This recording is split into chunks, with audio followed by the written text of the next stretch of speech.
Boa noite. Vamos agora dar início ao estudo do livro Sexualidade e Saúde Espiritual. Faz parte do projeto Espiritizar. Continuamos estudando o segundo capítulo do livro. Hoje abordaremos a segunda parte do tópico gestação motivada pelo estupro, que é um assunto que, de certa forma, exige muito que nos aprofundemos em termos de compreensão e de estudo dentro da doutrina espírita.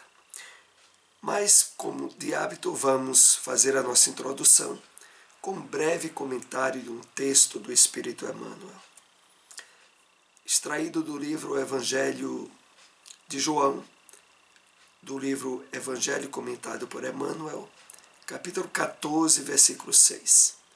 Separamos este parágrafo. Iniciemos cada dia novo trabalho de evangelização em nós mesmos, estendendo esta atividade aos que nos cercam. Perdendo na esfera da posse transitória, ganharemos sempre nas possibilidades de conquistar a luz imperecível. Vamos, assim, colocar aqui alguns apontamentos para preparar a introdução do nosso estudo. Emmanuel aqui nos convida a refletir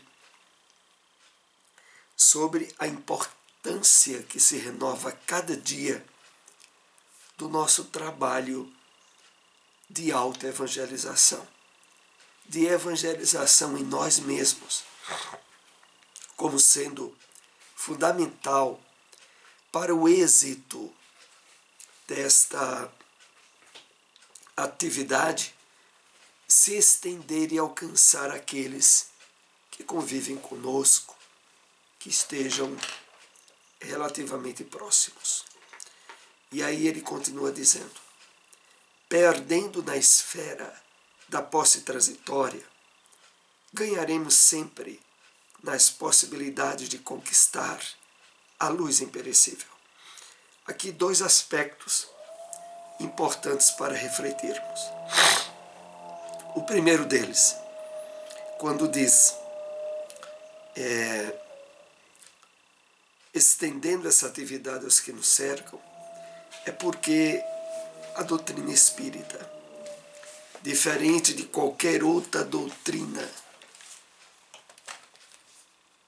cristã, coloca como prioridade o trabalho de reforma íntima, de renovação pessoal, de trabalhar primeiramente o Evangelho em nós, para a partir da nossa transformação, estendermos as influências, o esclarecimento, àqueles que compartilham conosco das possibilidades deste aproveitamento. E quando diz adiante, perdendo na esfera da posse transitória, ganharemos sempre nas possibilidades de conquistar a luz imperecível, é porque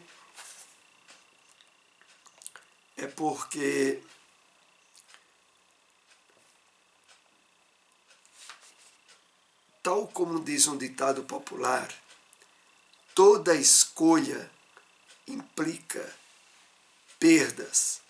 Isso significa o seguinte: na medida em que nós direcionamos tempo, espaço, objetivos para as nossas atividades de fundo espiritual, de transformação íntima, evidentemente, é um tempo que deixa de estar sendo utilizado no âmbito dos objetivos puramente materiais.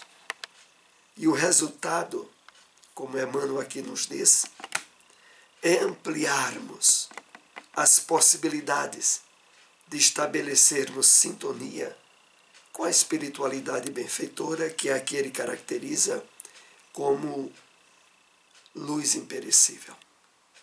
De efetivamente, por esse novo direcionamento de objetivos e metas, efetivemos em nós mesmos esse trabalho de autoiluminação, de despertamento da consciência crística em cada um de nós.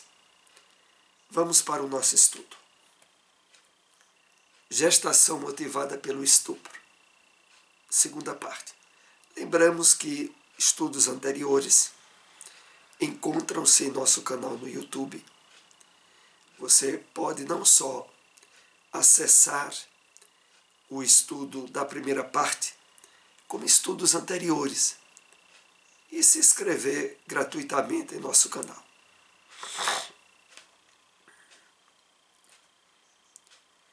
E começa essa segunda parte respondendo a uma indagação que seria possível, face à temática que já vamos estudando agora a segunda parte, se estabelecer. Quando diz: como conciliar com a onipotência, onisciência e onipresença divinas o fato de uma mulher ser estuprada, já que ela não veio para ser submetida a essa violência por não estar em conformidade com as leis divinas? É uma pergunta. Como podemos entender a efetiva participação da onipotência, que é o fato de Deus ser todo o poder, onisciência, ter toda a sabedoria, onipresença, de estar presente em todos os lugares? Como é que mesmo com essas características divinas ocorre um crime, no caso, o crime de estupro? E a resposta: não é da vontade de Deus a violência. Tudo que Deus permite tem uma causa e um propósito. Reflitamos um pouco sobre o conteúdo deste parágrafo. Primeiro, não só em referência ao estupro, mas em relação a qualquer outro crime, como assassinato e outros, não é que ocorram porque tivessem de acontecer. É que, pelo fato de estarmos no mundo de provas e expiação e trazermos uma carga de desequilíbrios, de vícios e de crimes do nosso passado encarnatório, é possível que colhamos, na mesma medida, o resultado das ações que tenhamos cometido. Mas os objetivos das leis divinas, que associam misericórdia, perdão e justiça, sempre é rica de mecanismos e de possibilidades para resolvermos os grandes erros do nosso passado da forma mais positiva e equilibrada possíveis. Não obstante, pelo fato de ser um mundo de provas e expiações, Jesus já havia nos advertido: ai do mundo por causa dos escândalos. Na terra tereis escândalos, mas ai daqueles pelos quais o escândalo se estabelece.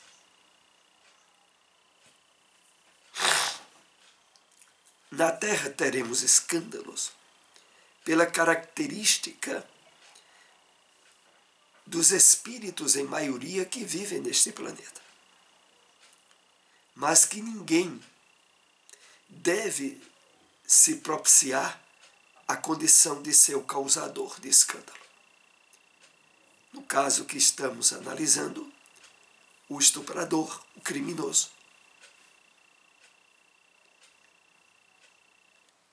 E voltando ainda ao texto, quando diz: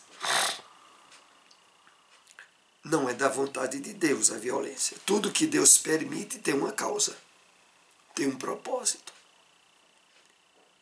Eis a questão.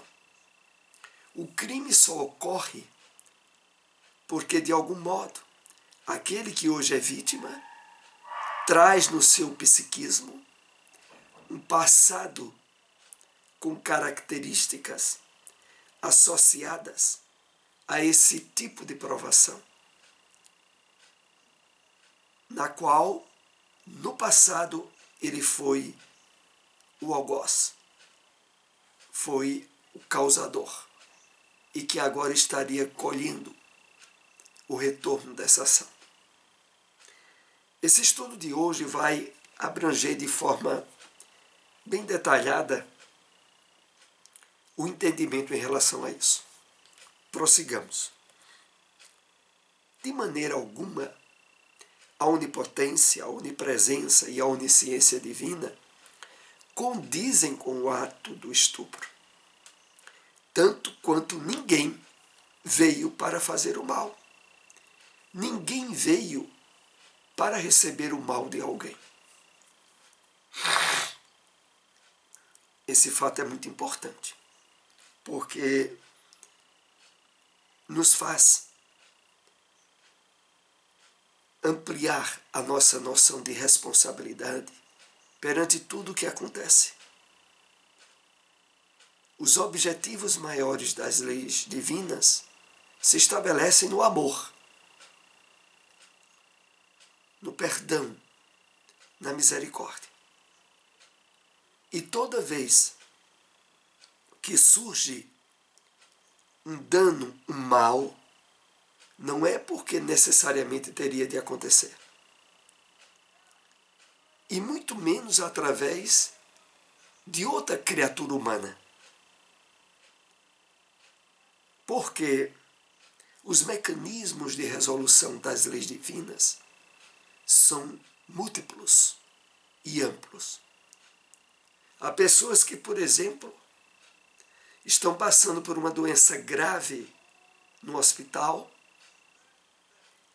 devido a circunstâncias associadas a um crime que ela cometeu no passado.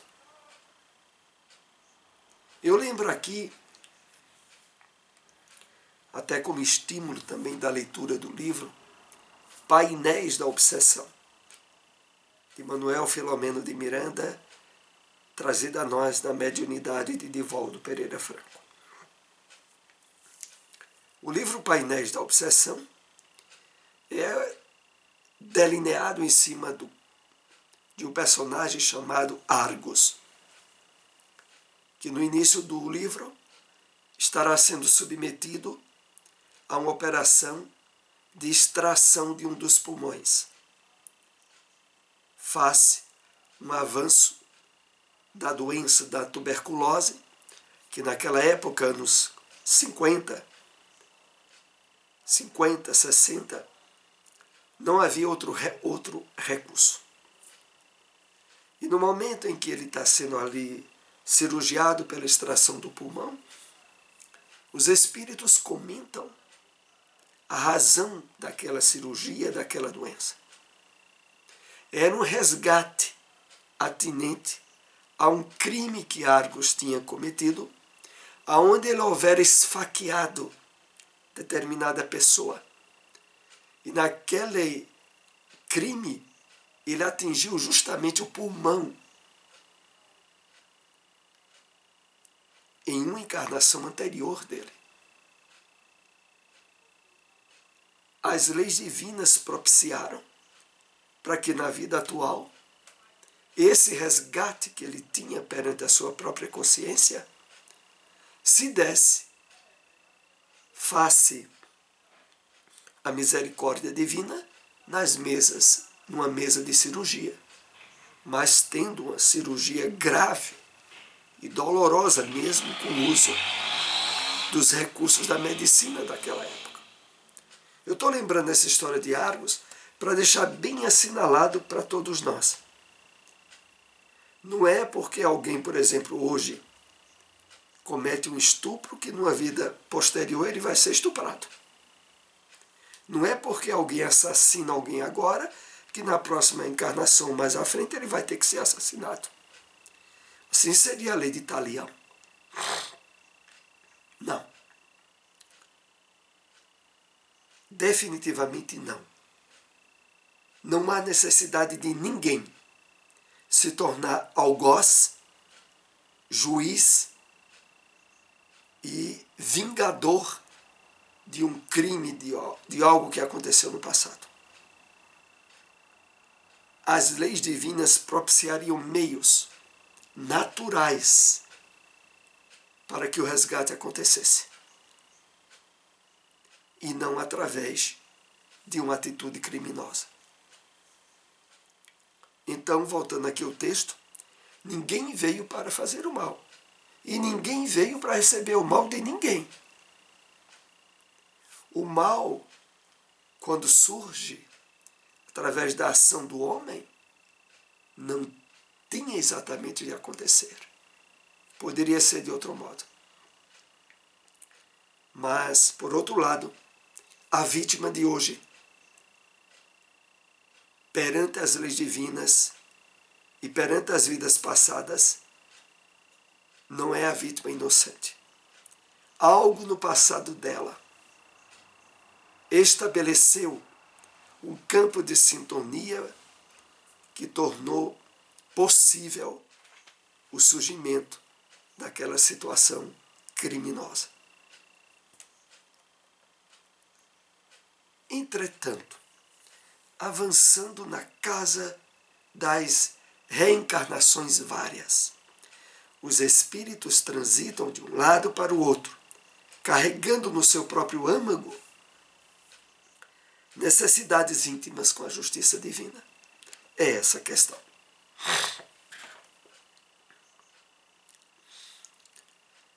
Nós trazemos no nosso psiquismo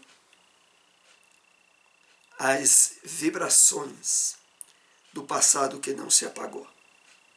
Estão no nosso âmago. E que, muitas vezes, associados a necessidades íntimas, fortes com a justiça divina. E alcançado um patamar de circunstância e de tempo, a cobrança poderá surgir inadiável em nós. Dizemos assim porque, como vamos ver mais adiante um pouco, as possibilidades de retificação pela prática do bem, da caridade e do amor, em grande parte das vezes, evita uma circunstância mais dolorosa no futuro. No caso dessa mulher que foi violentada, se aplica a ela a lei de justiça em sintonia com a lei de causa e efeito. Na conta dela, devido aos atos cometidos no passado, existe uma causa que explica aquele estupro.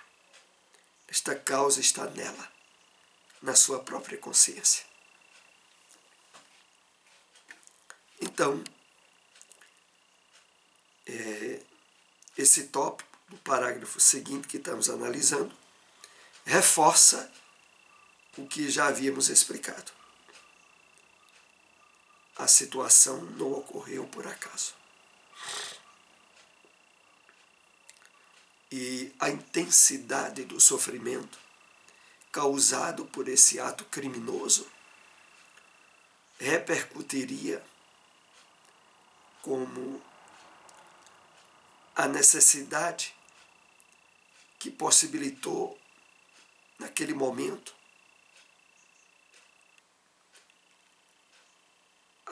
o estabelecimento do crime que houve. Eu lembro aqui também, em relação a isso, o caso de outro livro, Nas Fronteiras da Loucura, de Manuel Filomeno de Miranda, do médium Divaldo Pereira Franco, de uma jovem que, ao ir para um culto do Evangelho na casa de sua avó, em dias de carnaval, ao retornar, é vítima de uma tentativa de estupro. 3 rapazes que, instantes antes de efetivarem a violência física, passou por aquele local uma patrulha da polícia e a sirene no alto evitou que o crime se concretizasse fisicamente. Os rapazes correram, mas não se pôde evitar o grande constrangimento e o sofrimento emocional que aquela jovem passou. Não obstante, está ela vindo de um culto do Evangelho. A espiritualidade analisa a situação ali e diz que, face os méritos que aquela jovem estava conquistando na vida presente, pela sua renovação íntima, inclusive, facultou com que um resgate que ela trazia do passado doloroso, que seria resgatado talvez até com estupro consumado, mas devido ao esforço de melhoramento da vida atual, foi suprimido a parte que seria ainda mais dolorosa. Não obstante, os constrangimentos emocionais, o medo que ela passou. Mas ali evitou-se um estupro, porque já havia possibilidades de amenizar a prova pela maneira na qual ela estava conduzindo a vida atual dela. Logo, o ato cometido contra ela é deliberado por aquele que o cometeu, mas o ato que a alcançou só ocorreu porque no âmago de sua consciência o espírito vibrava por justiça íntima. Aqui é muito importante refletirmos o conteúdo que o livro nos traz. Lembrando sempre que sugerimos a leitura de toda a obra. Aqui a gente separou alguns tópicos para comentar. Então, aqui está dizendo que aquele crime só aconteceu porque no íntimo da mulher vibrava energias magnéticas que possibilitaram justamente o cruzamento com aquele que trazia desequilíbrios sexuais nessa área, fomentando o estabelecimento do crime. É como se diz popularmente, o encaixe da luva na mão. Se de algum modo, naquele instante, fosse possível, de forma positiva, evitar de ocorrer o estupro, algo evitaria, como no caso que eu citei do livro Nas Fronteiras da Loucura. Se nada aconteceu para evitar, um resgate doloroso estava sendo estabelecido ali. E dependendo da atitude da mulher, a partir dali, ela poderia trilhar um caminho de libertação ou perder os frutos dessa libertação, caso abrisse as portas para uma revolta profunda, para, até mesmo como nós estamos aqui analisando, vindo uma gestação, cometer um aborto,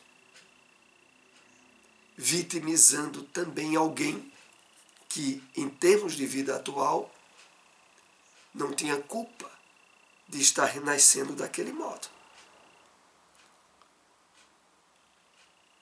Lembro que no primeiro estudo foi indicado que se a mulher, vítima de um estupro, levando à frente a gestação e não se sentindo em condições de acolher com maternidade aquela criança, a criança poder ser cedida a órgão público que cuidaria de um processo de adoção.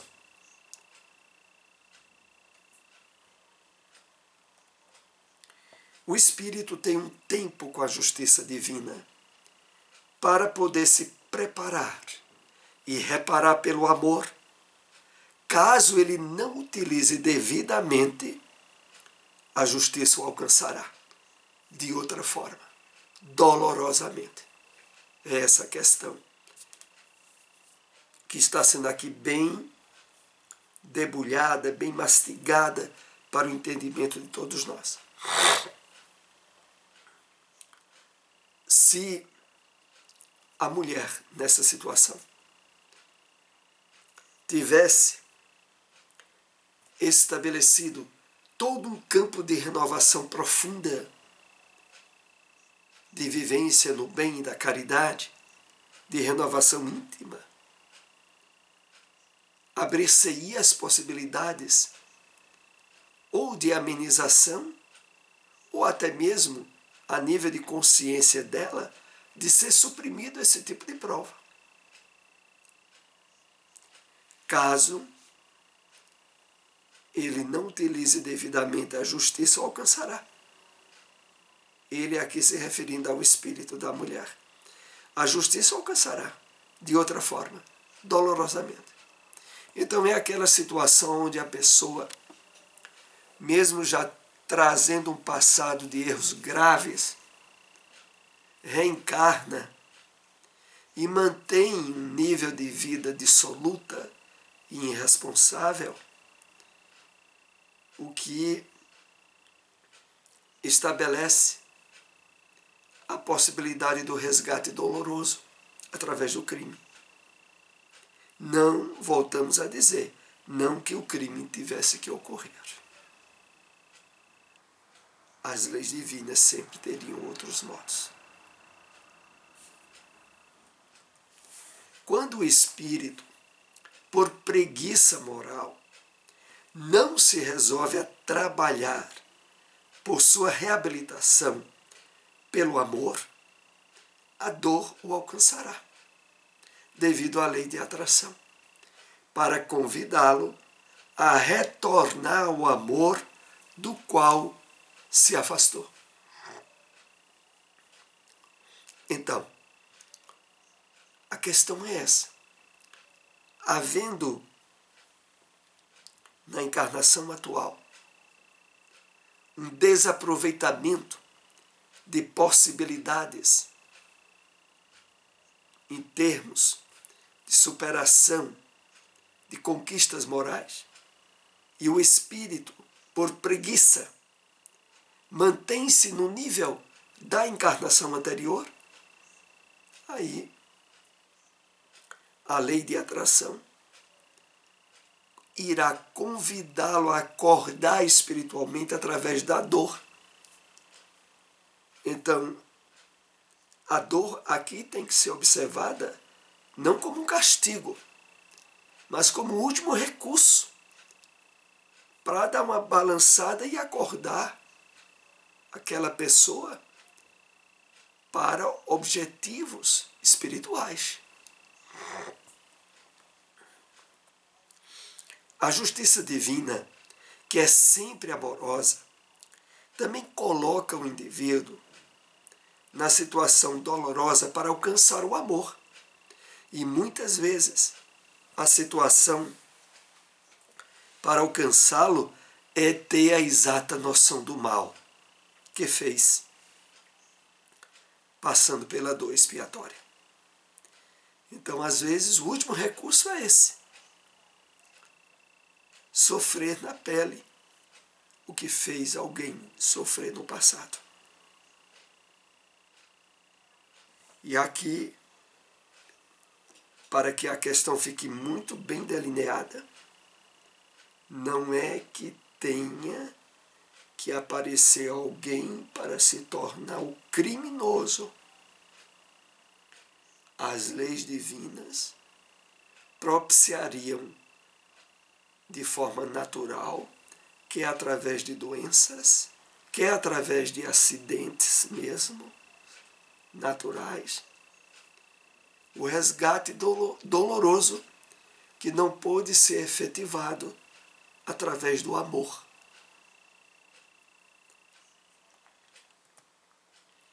Há duas formas diferentes de se reconhecer. O espírito pode reconhecer o mal que praticou pelo uso amoroso do seu livre-arbítrio, ou pode ser convocado a reconhecer pela experiência dolorosa o mal que praticou. Então, é preciso que percebamos os objetivos maiores das leis divinas é alcançarmos a paz e a felicidade. Às vezes, por negligência, por preguiça, por ausência de esforço de crescimento espiritual, a dor surge como recurso para acordar. Necessariamente não teria que ser assim. Mas é preciso que se observe que quando isso acontece, os objetivos é a felicidade e o bem maior mais adiante para aquele espírito. Esse tema será concluído no nosso próximo encontro. Ainda estaremos ampliando entendimento sobre a questão. E sugerimos àqueles que não tenham assistido o estudo anterior, procurem no nosso canal no YouTube. Agradecemos a todos que nos acompanharam. Até o próximo estudo. Boa noite.